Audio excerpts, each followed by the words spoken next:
Welcome back to Timeless Terrors, and wherever you've wandered in from tonight. I hope you made it here in one piece.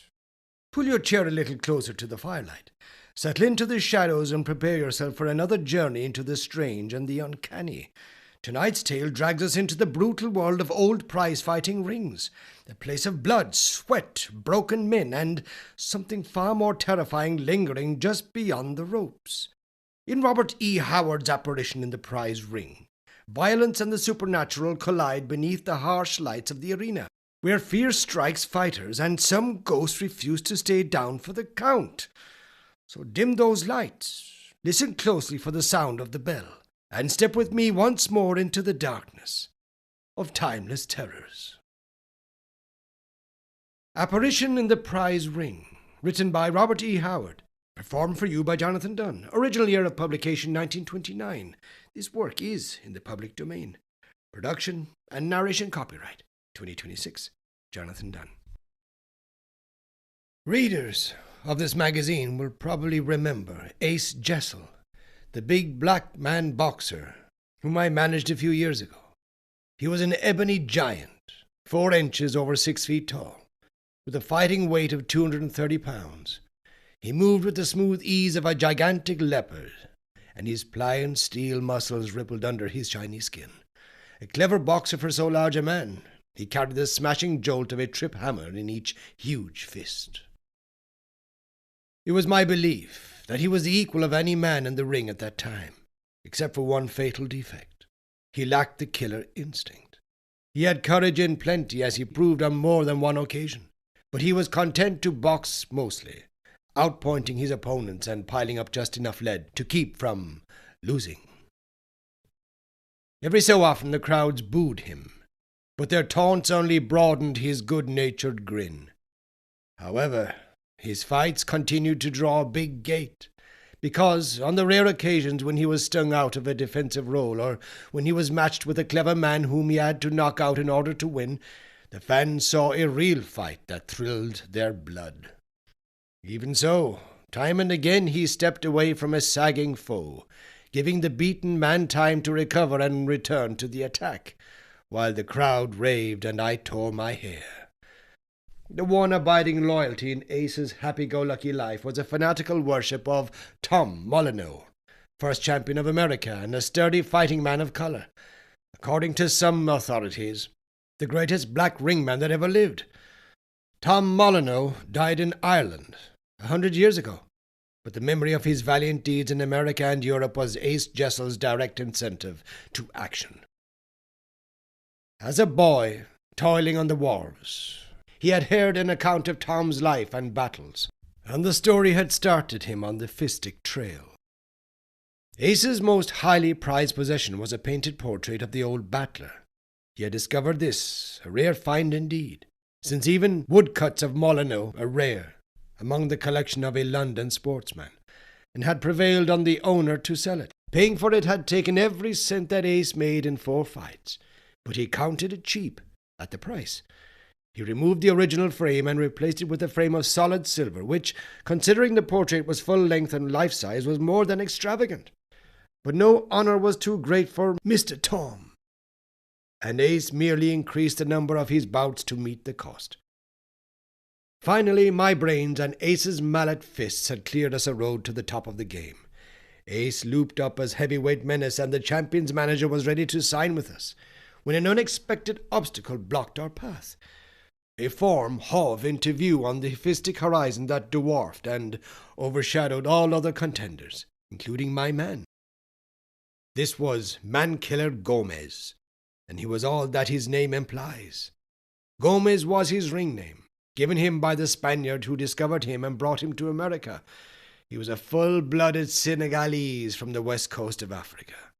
Once in a century, rings fans see a man like Gomez in action, a born killer who crashes through the general ruck of fighters as a buffalo crashes through a thicket of dead wood. He was a savage, a tiger. What he lacked in actual skill he made up by ferocity of attack, by ruggedness of body and smashing power of arm. From the time he landed in New York with a long list of European victories behind him, it was inevitable that he should batter down all opposition. and at last the white champion looked to see the savage looming above the broken forms of his victims. The champion saw the writing on the wall, but the public was clamouring for a match, and whatever his faults, the title holder was a fighting champion. Ace Jessel, who alone of all the foremost challengers had not met Gomez, was shoved into discard, and as early summer dawned on New York, the title was lost and won. And man-killer Gomez, son of the Black Jungle, rose up as king of all fighting men. The sporting world and the public at large hated and feared the new champion. Boxing fans liked savagery in the ring, but Gomez did not confine his ferocity to the ring. His soul was abysmal. He was primordial, the very spirit of that morass of barbarism from which mankind has so tortuously climbed, and toward which men look with so much suspicion. There went forth a search for a white hope, but the result was always the same. Challenger after challenger went down before the terrible onslaught of the man-killer, and at last only one man remained who had not crossed gloves with Gomez, Ace Jessel. I hesitated to throw my man in with a battler like Gomez, for my fondness for the great good-natured black man was more than the friendship of manager for fighter. Ace was something more than a meal ticket to me, for I knew the real nobility underlying Ace's black skin, and I hated to see him battered into a senseless ruin by a man I know in my heart to be more than Jessel's match. I wanted to wait a while, to let Gomez wear himself out with his terrific battles and the dissipations that were sure to follow the savage's success. These super sluggers never last long, any more than a jungle native can withstand the temptations of civilization. But the slump that follows a really great title holder's gaining the belt was on, and matches were scarce. The public was clamouring for a title fight. Sports writers were raising Cain and accusing Ace of cowardice. Promoters were offering alluring purses, and at last I signed for a 15-round go between man-killer Gomez and Ace Jessel. At the training quarters I turned to Ace. "Ace, do you think you can whip him?" "Mr. John," Ace answered, meeting my eye with a straight gaze, "I'll do my best, but I's mighty afeard I can't do it. That man ain't human." This was bad. A man is more than half whipped when he goes into the fight in that frame of mind. Later I went to Ace's room for something and halted in the doorway in amazement. I had heard the battler talking in a low voice as I came up, but had supposed one of the handlers or sparring partners was in the room with him. Now I saw that he was alone. He was standing before his idol, the portrait of Tom Molyneux. "Mr. Tom," he was saying humbly, "I ain't never met no man yet what could even knock me off my feet. But I reckon that black man can. I's going to need help mighty bad, Mr. Tom." I felt almost as if I had interrupted a religious rite. It was uncanny. Had it not been for Ace's evident deep sincerity, I would have felt it to be unholy. But to Ace, Tom Molyneux was something more than a saint. I stood in the doorway in silence, watching the strange tableau. The unknown artist had painted the picture of Molyneux with remarkable skill.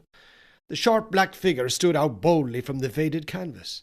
The breath of bygone days, he seemed, clad in the long tights of that other day, the powerful legs braced far apart, the knotted arms held stiff and high, just as Molyneux had appeared when he fought Tom Cribb of England over 100 years ago. Ace Jessel stood before the painted figure, his head sunk upon his mighty chest as if listening to some dim whisper inside his soul. And as I watched, a curious and fantastic idea came to me, the memory of an age-old superstition. You know, it had been said by students of the occult that statues and portraits have power to draw departed souls back from the void of eternity. I wondered if Ace had heard of this superstition and hoped to conjure his idol's spirit out of the realms of the dead for advice and aid. I shrugged my shoulders at this ridiculous idea and turned away. As I did, I glanced again at the picture before which Ace still stood, like a great image of black basalt. I was aware of a peculiar illusion. The canvas seemed to ripple slightly, like the surface of a lake across which a faint breeze is blowing.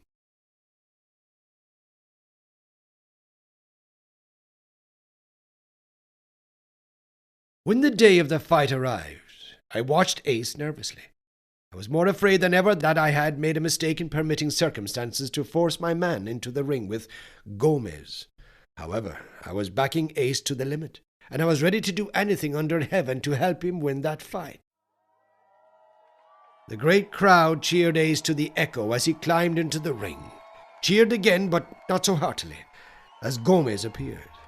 He afforded a strange contrast, those two black men, alike in colour but so different in all other respects. Ace was tall, clean-limbed and rangy, long and smooth of muscle, clear of eye and broad of forehead. Gomez seemed stocky by comparison, though he stood a good 6 feet 2, where Jessel's sinews were long and smooth like great cables. His were knotty and bulging. His calves, thighs, arms and shoulders stood out in great bunches of muscles. His small bullet head was set squarely between gigantic shoulders, and his forehead was so low that his kinky wool seemed to grow just above his small bloodshot eyes. On his chest was a thick grizzle of matted black hair. He grinned insolently, thumped his breast and flexed his mighty arms with the assurance of the savage. Ace, in his corner, grinned at the crowd, but an ashy tint was on his dusky face and his knees were trembling. The usual formalities were carried out. Instructions given by the referee. Weights announced. 230 for Ace, 248 for Gomez. Then, over the great stadium, the lights went off except those over the ring, where two giants faced each other like men alone on the ridge of the world. At the gong, Gomez whirled in his corner and came out with a breathtaking roar of pure ferocity. Ace, frightened though he must have been, rushed to meet him with the courage of a caveman charging a giant man. They met headlong in the center of the ring. The first blow was the man-killer's, a left swing that glanced from Ace's ribs. Ace came back with a long left to the face and a stinging right to the body. Gomez bulled in, swinging both hands, and Ace, after one futile attempt to mix it with him, gave back. The champion drove him across the ring, sending a savage left to the body as Ace clenched. As they broke, Gomez shot a terrible right to the chin and Ace reeled into the ropes. A great "ah" went up from the crowd as the champion plunged after him like a famished wolf. But Ace managed to get between the lashing arms and clinch, shaking his head to clear it. Gomez sent in a left, which Ace's clutching arms partly smothered, and the referee warned the Senegalese. At the break, Ace stepped back, jabbing swiftly and cleverly with his left. The round ended with the champion bellowing like a buffalo, trying to get past the rapier-like arm. Between rounds, I cautioned Ace to keep away from infighting as much as possible, where Gomez's superior strength would count heavily, and to use his footwork to avoid punishment. The second round started much like the first, Gomez rushing and Ace using all his skill to stave him off and avoid those terrible smashes. It's hard to get a shifty boxer like Ace in a corner when he is fresh and unweakened, and at long range he had the advantage over Gomez, whose one idea was to get in close and batter down his foes by sheer strength and ferocity. Still, in spite of Ace's speed and skill, just before the gong sounded, Gomez got the range and sank a vicious left in Ace's midriff, and the tall black man weaved slightly as he returned to his corner. I felt that it was the beginning of the end. The vitality and power of Gomez seemed endless. There was no wearing him down, and it would not take many such blows to rob Ace of his speed of foot and accuracy of eye. If forced to stand and trade punches, he was finished. Gomez came plunging out for the third round with murder in his eye. He ducked a straight left, took a hard right uppercut square in the face, and hooked both hands to Ace's body, then straightened with a terrific right to the chin, which Ace robbed of most of its force by swaying with the blow. While the champion was still off balance, Ace measured him coolly and shot in a fierce right hook, flush on the chin. Gomez's head flew back as if hinged to his shoulders, and he was stopped in his tracks. But even as the crowd rose, hands clenched, lips parted, hoping he would go down, the champion shook his bullet head and came in roaring. The sound ended with both men locked in a clinch in the center of the ring. At the beginning of the fourth round, Gomez drove Ace about the ring almost at will. Stung and desperate, Ace made a stand in a neutral corner and sent Gomez back on his heels with a left and right to the body. But he received a savage left in the face in return. Then suddenly the champion crashed through a deadly left to the solar plexus, and as Ace staggered, shot a killing right to the chin. Ace fell back into the ropes. Instinctively raising his hands, Gomez's short, fierce smashes were partly blocked by his shielding gloves. And suddenly, pinned on the ropes as he was, and still dazed from the man-killer's attack, Ace went into terrific action, and slugging toe-to-toe with the champion, beat him off and drove him back across the ring. The crowd went mad. Ace was fighting as he had never fought before, but I waited miserably for the end. I knew no man could stand the pace the champion was setting. Battling along the ropes, Ace sent a savage left to the body, and a right and a left to the face, but was repaid by a right-hand smash to the ribs, and made him wince in spite of himself. Ace's handlers worked over him swiftly, but I saw that the tall man was weakening. "Ace, can't you keep away from those body smashes?" I asked. "Mr. John, sure, I'll try," he answered. The gong. Ace came in with a rush, his magnificent body vibrating with dynamic energy. Gomez met him, his iron muscles bunching into a compact fighting unit. Crash, crash, and again crash. A clinch. As they broke, Gomez drew back his great right arm and lunged a terrible blow to Ace's mouth. The tall black man reeled, went down. Then, without stopping for the count, which I was screaming at him to take, he gathered his long, steely legs under him and was up with a bound, blood gushing down his black chest. Gomez leapt in, and Ace, with the fury of desperation, met him with a terrific right, square to the jaw, and Gomez crashed to the canvas on his shoulder blades. The crowd rose, screaming. In the space of 10 seconds, both men had been floored for the first time in the life of each. 1, 2, 3, 4. The referee's arm rose and fell. Gomez was up, unhurt, wild with fury. Roaring like a wild beast, he plunged in, brushed aside Ace's hammering arms, and crashed his right hand with the full weight of his mighty shoulder behind it, full into Ace's midriff. Ace went an ashy color. He swayed like a tall tree, and Gomez beat him to his knees with rights and lefts which sounded like the blows of caulking mallets. 1, 2, 3, 4. Ace was writhing on the canvas, trying to get up. The roar of the fans was an ocean of noise which drowned all thought. 5, 6, 7. Ace was up. Gomez came charging across the stained canvas, gibbering his pagan fury. His blows beat upon the staggering challenger like a hail of sledges. A left, a right, another left which Ace had not the strength to duck. He went down again. 1, 2, 3, 4, 5, 6, 7, 8. Again Ace was up, weaving, staring blankly, helpless. A swinging left hurled him back into the ropes, and rebounding from them, he went to his knees. Then the gong sounded. As his handlers and I sprang into the ring, Ace groped blindly for his corner and dropped limply upon the stool. "Ace, he's too much for you," I said. A weak grin spread over Ace's face, and his indomitable spirit shone in his bloodshot eyes. "Mr. John, please, sir, don't throw in the sponge. If I must take him, I'd take his standing. That boy can't last at this pace all night, sir." No, but neither could Ace Jessel, in spite of his remarkable vitality and his marvelous recuperative powers, which sent him into the next round with a show of renewed strength and freshness. The 6th and 7th were comparatively tame. Perhaps Gomez really was fatigued from the terrific pace he had been setting.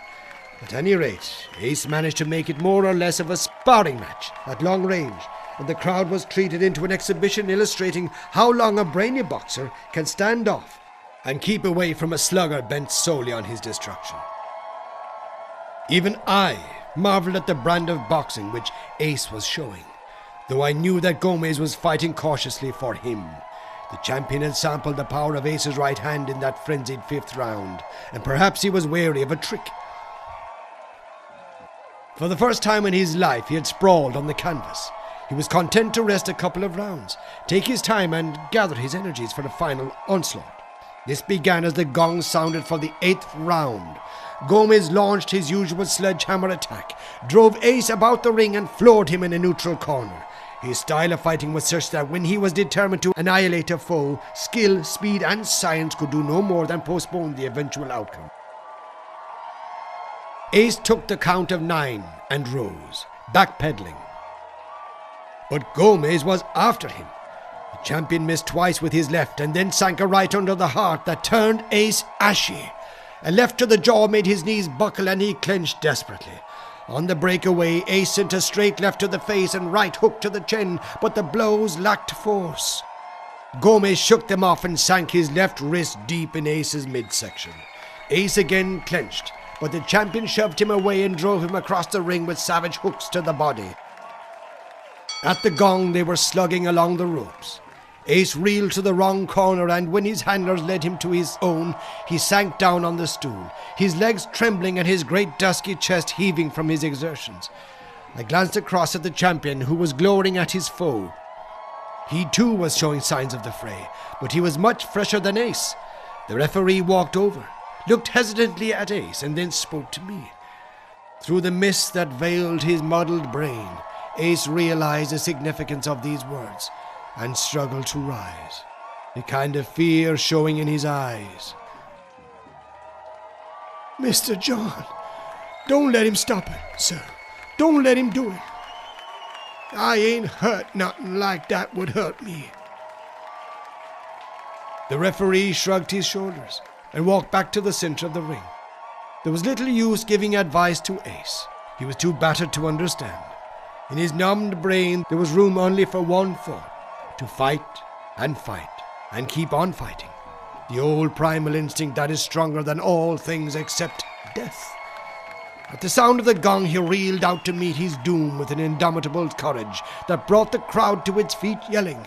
He struck a wild, aimless left, and the champion plunged in, hitting with both hands until Ace sent down. At 9! He was up, backpedaling instinctively until Gomez reached him with a long straight right and sent him down again. Again he took 9! Before he reeled up, and now the crowd was silent. Not one voice was raised in an urge for the kill. This was butchery, primitive slaughter. But the courage of Ace Jessel took their breath as it gripped my heart. Ace fell blindly into a clinch, and another, till the man-killer, furious, shook him off and sank his right to the body. Ace's ribs gave way like rotten wood, with a dry crack heard distinctly all over the stadium. A strangled cry went up from the crowd, and Ace gasped thickly and fell to his knees. 7, 8. The great black form was still writhing on the canvas. 9. And then a miracle happened. Ace was on his feet, swaying, jaw sagging, arms hanging limply. Gomez glared at him, as if unable to understand how his foe could have risen again, then came plunging in to finish him. Ace was in dire straits. Blood blinded him. Both eyes were nearly closed, and when he breathed through his smashed nose, a red haze surrounded him. Deep cuts gashed cheek and cheekbones, and his left side was a mass of torn flesh. He was going on fighting instinct alone now, and never again would any man doubt that Ace Jessel had a fighting heart. Yet a fighting heart alone is not enough when the body is broken and battered, and mists of unconsciousness veiled the brain. Before Gomez's terrific onslaught, Ace went down, broken, and the crowd knew that this time it was final. When a man has taken the beating that Ace had taken, something more than body and heart must come into the game to carry him through. Something to inspire and stimulate him, to fire him to heights of superhuman effort. Before leaving the training quarters, I had, unknown to Ace, removed the picture of Tom Molyneux from its frame, rolled it up carefully and brought it to the stadium with me. I now took this, And as Ace's dazed eyes instinctively sought his corner, I held the portrait up, just outside the flare of the ring lights. So while illumined by them, it appeared elusive and dim. It may be thought that I acted wrongly and selfishly, to thus seek to bring a broken man to his feet for more punishment. But the outsider cannot fathom the souls of the children of the fight game, to whom winning is greater than life and losing worse than death. All eyes were glued on the prostrate form in the center of the ring, on the exhausted champion sagging against the ropes, on the referee's arm which rose and fell with the regularity of doom. I doubted 4 men in the audience saw my action, but Ace Jessel did.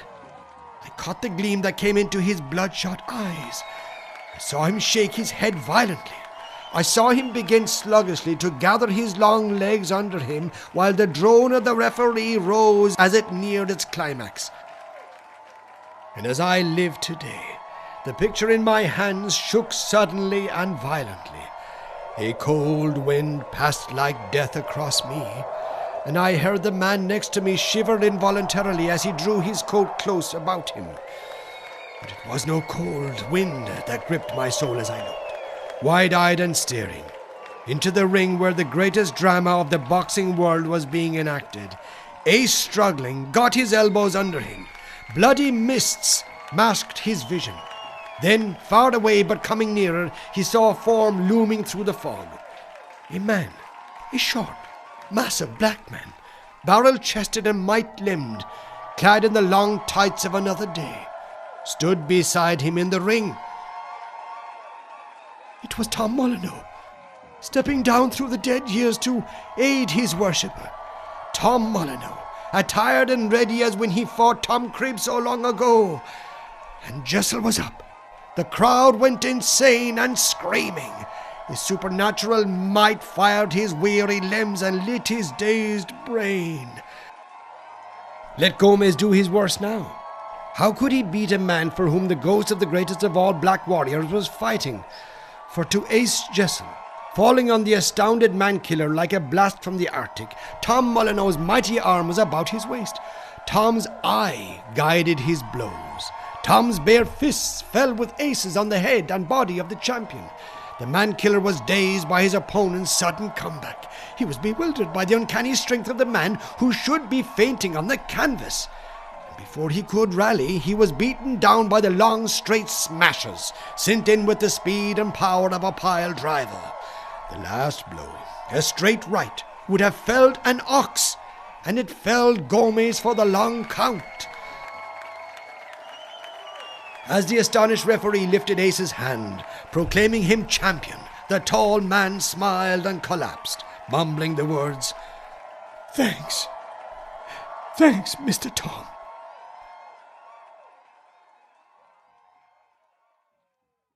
Yes, to all concerned, Ace's comeback seemed inhuman and unnatural, though no one saw the phantom figure except Ace, and one other.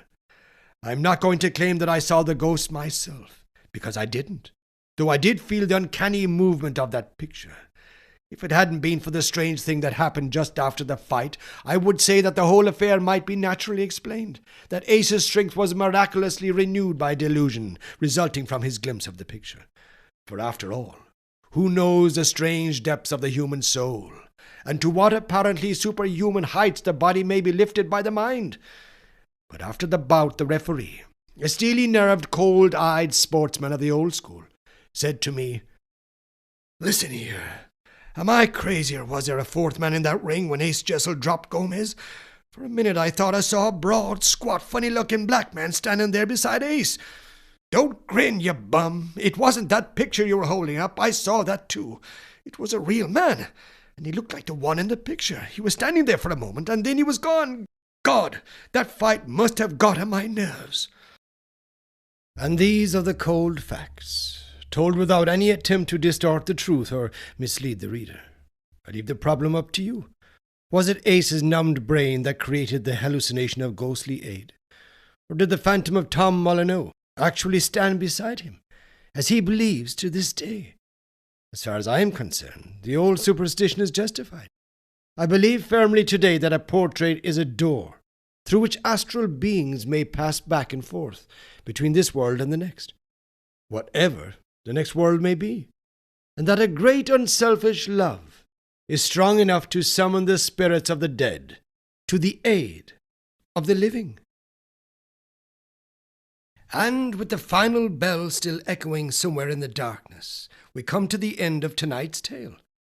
Thank you for spending part of your evening here in Timeless Terrors. I hope you enjoyed this slight detour into the blood-stained world of vintage prize-fighting horror. If you enjoyed tonight's story, be sure to return again soon, because there are always more strange whispers, forgotten terrors, and ghostly tales waiting just beyond the shadows. Until next time, keep the lights low, stay close to the fire, and if you hear someone knocking on your back door at 3 o'clock in the morning, then you probably shouldn't answer it. Good night. This has been Apparition in the Prize Ring, written by Robert E. Howard, performed for you by Jonathan Dunne. Original year of publication 1929. This work is in the public domain. Production and narration copyright 2026. Jonathan Dunne.